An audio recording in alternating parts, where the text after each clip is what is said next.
For dinner tonight, we are having something that I only started eating when my husband and I started dating because I had no idea about this meal.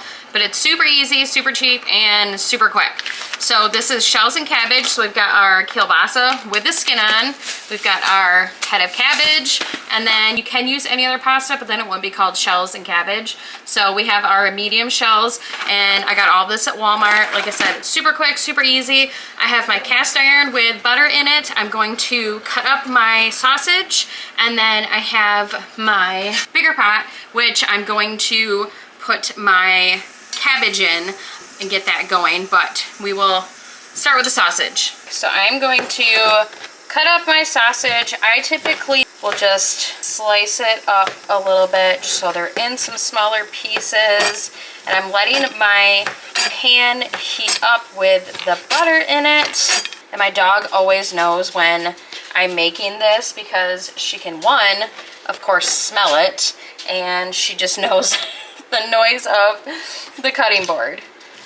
So I've got 2 sausages. You can buy the family pack if you obviously are feeding a lot of people. This is just for 3 of us. All right, so we have got that going in our pan, and we're gonna cook this until it is nice and brown.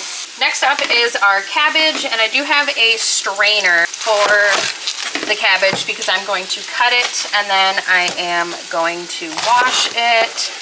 So like I said, depending on how much you're making, I typically won't use a full head of lettuce. It's cabbage, not lettuce.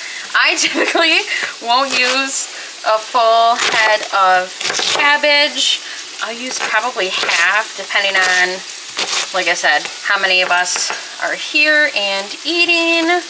So once I cut that, I just put it in my strainer because I will wash it.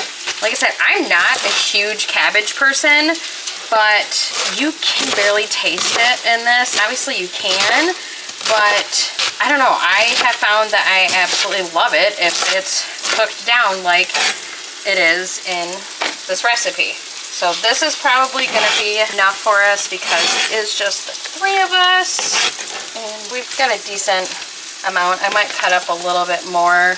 Cut up this end piece. Don't come for me for how I'm cutting. I'm not a chef, obviously. And we didn't lose any fingers. So that is a good sign. All right, so this is what we've got so far. I'm going to rinse it and then put it in my bigger pot. So I typically will put butter in the bottom of this, and then I will go ahead and dump our cabbage in and drop a few pieces in the process.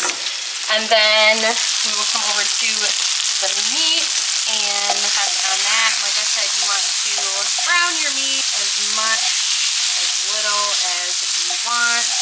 And once the meat is cooked, you just take all of this and go right into our pot with the cabbage, the juices and all. And then you are going to turn that cabbage onto medium heat and let that cook down.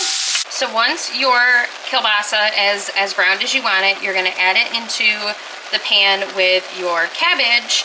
And then I also add a little bit of water. So we'll have a little bit of water in here, our cabbage and our kielbasa and butter, if I didn't say that already. And then I let this cook down until the cabbage is wilted. So just come back, stir it a little bit, and then by the time this is done, your pasta should be done, and then you will go ahead and mix everything together, and then it is all done. Like I said, this is very quick, easy, and cheap. My kids love it. I love it. I typically will add some Parmesan cheese on top of mine. You don't have to, but I just like the flavor of it.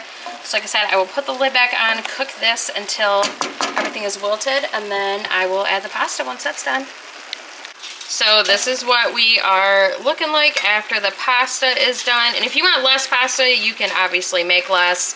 But this is what it looks like when we get it all mixed up. For the meat and everything else, I typically will use the Lawry's garlic salt.